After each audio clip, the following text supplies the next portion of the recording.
You turn it for good. So we trust in God.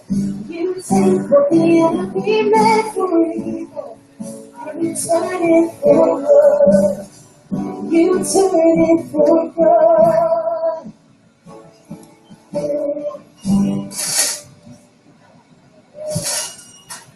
Hey guys, I miss you so much, and I wish I could see all your faces right now and say hi, because I would say hi and give you a big hug or not, and see you. I wish I could so bad. And I was watching this the other day on Instagram, and it's like, how do you do this on Instagram? And you know what you're not supposed to do? You're supposed to say hi. You're supposed to start talking about what you're talking about. So if this is my shot to be famous on Instagram, bummer. I don't care. I so wish I could see you and say hi. I just want your faces right now. I love you guys. So grab your Converse Bibles. And turn to page 181. It's in Deuteronomy, and it's chapter 30. And so grab your Bibles, Deuteronomy, chapter 30. And this is like one of my favorite parts. I just like love this portion of scripture. What's happening is Moses has been like leading the Israelites, and they've been like messing up a lot, and he's different ways to like call them back to repentance to God. Okay? And he's like giving them this speech, and he's about to die, and he is like giving like some of his like final words to the Israelites. Okay, and you know how like when somebody is about to die and they say like their final words, it's like really important. If you want to lean in, you want to listen, because they're not just like saying random stuff. Like they're saying the things they want you to make sure you don't forget. The things they want to make sure that you remember.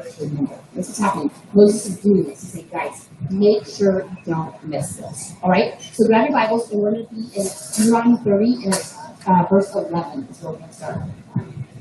This command I'm giving you today is not too difficult for you, and is not beyond your reach. He said, listen up. I'm going to tell you something, and it's not too hard to understand. You understand what I'm about to say. It was not kept in heaven, so this is what you must ask. Who will go to heaven and bring it down so we can hear it and obey? It will not be kept beyond the sea so far that you must ask, who will cross the sea to bring it to me so that we can hear and obey? No, the message is very close at hand. He's saying, listen, this is the time to listen. Make sure you listen. It's not hard to understand. You're not going to have to go searching this. I am telling you, this is now listen, today I'm giving you a choice between life and death, between prosperity and disaster. He's saying, you have a choice in how you're going to live your life. And he's looking at the Israelites who had been knuckleheads. Like they had chosen to not follow God a lot. And they don't want to do it brought back. And he's telling them, you have a choice in this. And this is really important. You can choose life. And then he explains what life is. This life of loving God and following God. He's like, and if you don't choose life, what you're actually choosing is death. He says this. I'm going to pick up, I'm going to go back to 15. Now listen, today I'm giving you a choice between life and death, between prosperity and disaster. For I command you this day to love the Lord your God and to keep his commands, decrees, and regulations by walking in his ways. If you do this, you will live. He's saying, guys, you need to follow and love God. That's what I'm telling you. That is a choice you have, and that choice brings life. And then he's like, here's what happens if you don't do that. 17. But if your hearts turn away and you refuse to listen, and if you are drawn away to serve or worship other gods, then I warn you now that you will certainly be destroyed. He's saying you have this choice of how you're going to live your life. And the Israelites were easily distracted. We could probably say the same for ourselves. I am. Like, it's very easy to be distracted away from following God, from loving God, from pursuing God. And sometimes we don't even know what that means, but if we're trying to do that, we're heading in the right direction.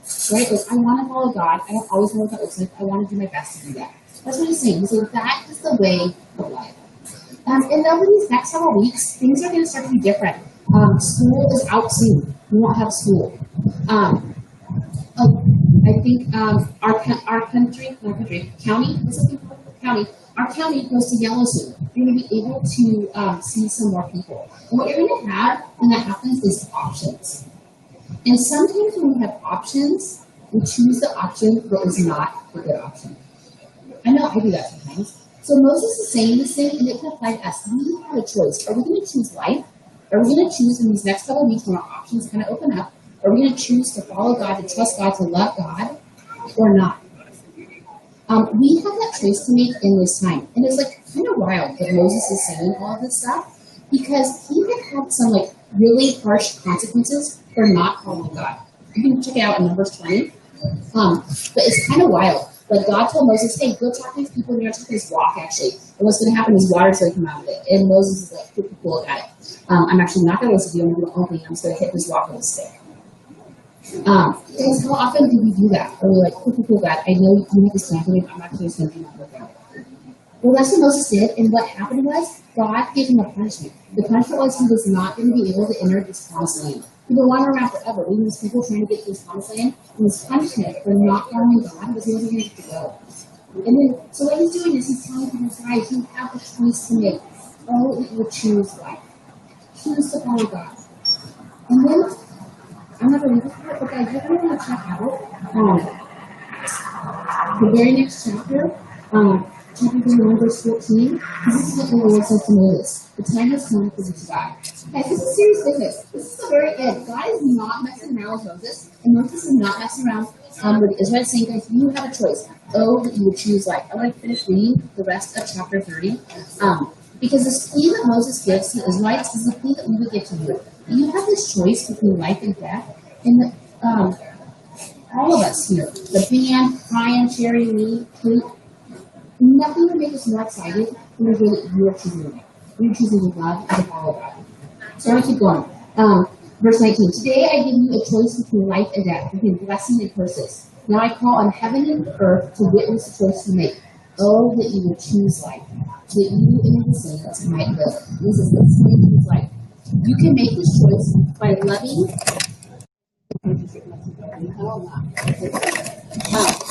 By loving the Lord your God, obeying Him, and committing yourself fully to Him. Guys, let this summer be the summer where you decide that you're going to love God, that you're going to obey God, that you're going to commit yourself firmly to Him. That is how you choose life. This is the key to your life. That's what it says. So we don't know everything that's going to happen this summer. We don't know exactly when we're going to be able to get back together. We don't know exactly what yellow face is going to look like. We don't know exactly what any of that is like. But this is what we know.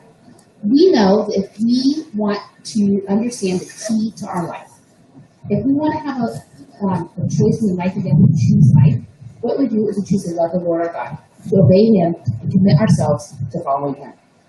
Guys, I'm giving you that choice right now. What are you going to choose in these next few weeks that we're back together? Are you going to spend the next few weeks choosing life or death? Oh, you choose life. Alright, guys, we're going to get together again. And we're going to do a song. This is called Praise Your Name. And this is one of my favorite songs as the guys are literally running to the stage here right now.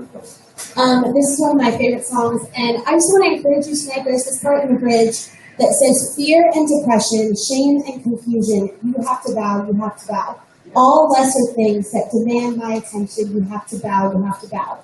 And the reality is that in the presence of God, when He is on the throne of our lives, everything else that is lesser than Him, that is below Him, which is literally everything comes below, that all has to bow. So all of our fear, all of our insecurity, all of our, fear of the unknown, even unknown of the future in this season, even like loneliness, all of that kind of stuff, it all has to bow in the presence of Jesus. So I just encourage you wherever you are to just worship with us, sing, even if you're uncomfortable, even if you're by yourself, I encourage you to just sing and worship God together.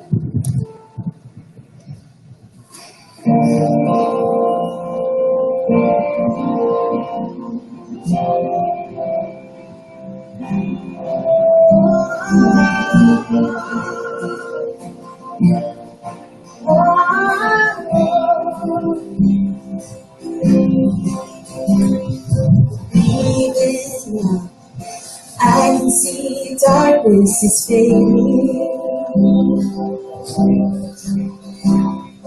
Walls of fear, brick by brick, will come down. The light will shine, lifting me out of the shadow. 'Cause here and now, I know where my breakthrough is found. So I'm gonna sing. So I'm gonna sing my way out of the valley. shout my way up to the mountain. I will take hold of the truth of your promise. I'm gonna praise, and I'm gonna push through till every night promise. I'm gonna dance in the midst of the rain.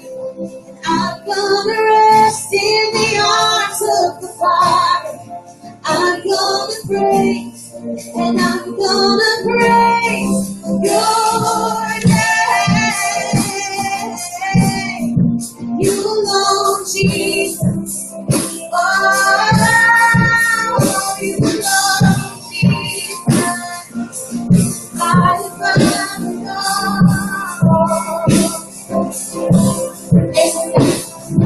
there's a where we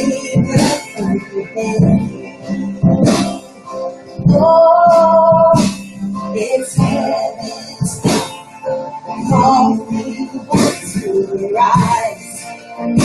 So I'm standing tall. So I'm standing tall, hearing the strength of your victory. Because when you come, every wrong is made right. Oh, I'm gonna sing my way out of the dark. I'm gonna shout my way up to the mountain. I will take hold of the truth that is promised. I'm gonna praise, I'm gonna praise, I'm gonna push through till every night comes. I'm gonna dance in the midst of the rain. I'm gonna rest in the arms of the Father. I'm gonna praise, and I'm gonna praise your name. You know, I'm gonna praise you alone, Jesus. You alone, Jesus. You alone have my attention.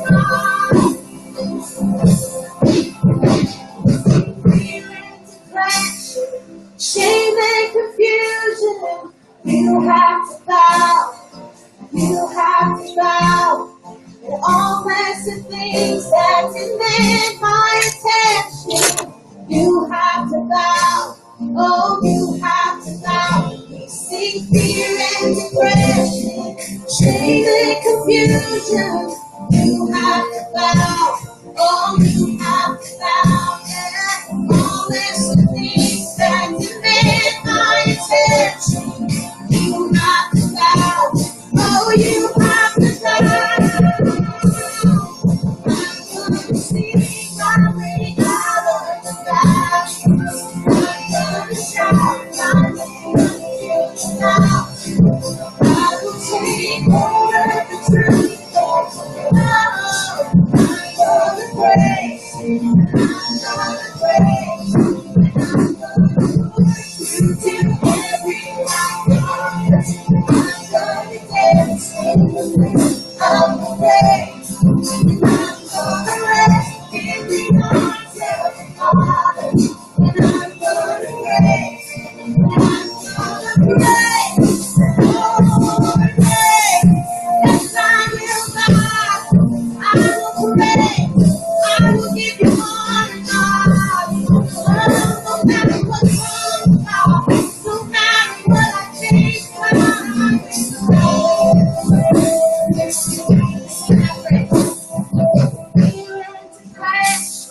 shame and confusion, you have to bow, you have to bow. And all lesser things that demand my attention, you have to bow, you have to bow. You say fear and depression, shame and confusion, you have to bow. Right now, you have to bow. All lesser things that demand my attention, you have to bow, you have to bow.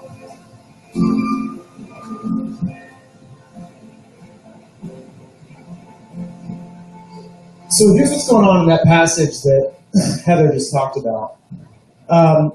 Moses is taking his people. He's old. His life is much shorter than it used to be. He doesn't have much time left. And he's getting all his people together and he's preaching a sermon, basically. He didn't call it that, but that's what he's doing. And he's saying, look, you have a choice. And the choice is actually, are you going to bow? So just like this song, like fear and depression, all this confusion, like, oh, I don't actually know the words real great, but all those things have to bow, and you have to bow. And the question is, are you going to continue to bow? Now, we don't like that. And if I was in their shoes, if I was listening to Moses saying, okay, choose today, life or death, what I would love to do is say, well, today I will choose life, I will check the box, and now I'm done. And I passed the test, and now I will live peacefully and happily forever. But that's just not how life works. And so as we think about like seasons, like Moses had seen these people through several seasons. They had this season where they're in slavery. And they're saying, like, where is God? Is God ever going to deliver us? And God shows up and says, yes, I'm going to deliver you. And they miraculously come out of Egypt. They have another season where they're doubting God, and they're like, hey, we're hungry, give us some food. And God gives them some food. They're like, hey, we're thirsty, give us some water. And God gives them some water. And they have all these choices to make. Are we going to bow to God? And several times they decide, actually today, I don't feel like it. I'm not going to bow. And there's a huge testing trial season that lasts 40 years. And a lot of them don't make it out of that season. And so they're coming out of this season now. They're headed towards this promised land that God had told them hundreds and hundreds of years before. You're going to go to this promised land. I have this promise. I'm going to keep my promise. You will see this land. They're on the doorstep of this land. And Moses is again saying, who are you going to choose? Who are you going to follow? Who are you going to bow to? And they have to choose again. And the reality is, there's another season after that. Joshua's going to take over. Moses is going to die. They have to fight battle after battle. They have to listen to God's word. They have to follow his wisdom when their wisdom doesn't make sense. They have to listen to his voice when his voice doesn't make sense. Into another season, into another season, into another season. We are on the doorstep of another season. And I'm so excited that we are on the doorstep of another season.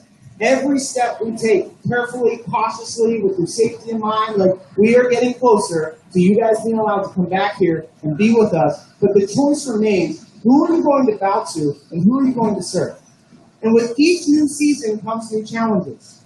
Okay? The challenges of the Israelites roaming around in the desert were not the same challenges that they faced in Egypt in slavery where they had food and water and shelter. There were different challenges. And so I know as we look at moving into the next phase, and moving into a phase where we get to see you a little bit, whether it's through your car windows or like driving by past us, I know that as you start to see your friends a little bit more, as you start to see people from your community a little bit more, the challenges of that season are a little bit different.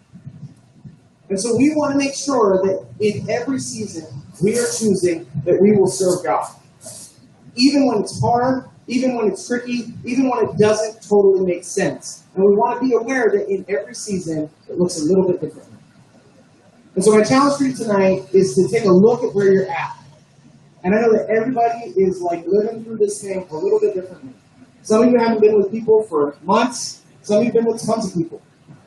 All of your seasons are a little bit different. But the question is, as we move further into the next season, are you going to continue to serve God?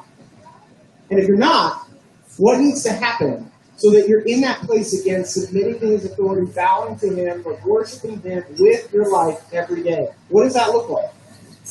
And as we as Converge step into this next season, guys, we are committed to seeing you soon. We don't know exactly how long that's going to be, but we know that it's soon. As we're stepping into that season, like, what's it look like for us to be a place where we belong, where we can bring our friends still? Where does it look like to be a place where there are teenagers understanding we are committed to God, we are bowing to his authority, we are worshiping with our lives, and we want other people to see that? So tonight I want to ask you, like, what's it look like to bow before God, to choose life, to choose him on purpose, to seek him on purpose? What's it going to take? Write it in the comments. What do you need to do? What are you going to do to take a step closer to him as we step into a new season? Write it in the comments, tell people, then hold each other accountable. And then the next thing is, as we head into small groups, how are you going to share that with the people in your small group in a real and authentic way? Guys, I cannot wait until we can sit out here, outside in small groups, maybe in circles. I don't know how it's going to work. I can't wait until we can actually sit with real people and talk about what our lives are like. But until then, how are you going to get involved in one of those Zoom groups, and one of those Hangout chats, and one of those FaceTime things, and one of those group chats? Like, how are you going to stay connected? How are you going to help people get close to Jesus, making those steps to stay committed to Him in these new seasons? I want to encourage you to stay connected to each other and stay connected to Jesus through this season. And I want you to make sure that you stay connected to your small group. If it's after this, if it's some other day because you're changing your schedules, whatever it is, to share with your small group, to stay connected to each other and stay connected to Jesus. We're so glad you're here with us tonight. We hope you enjoy your small groups. I'm going to pray for us and we're going to be out here.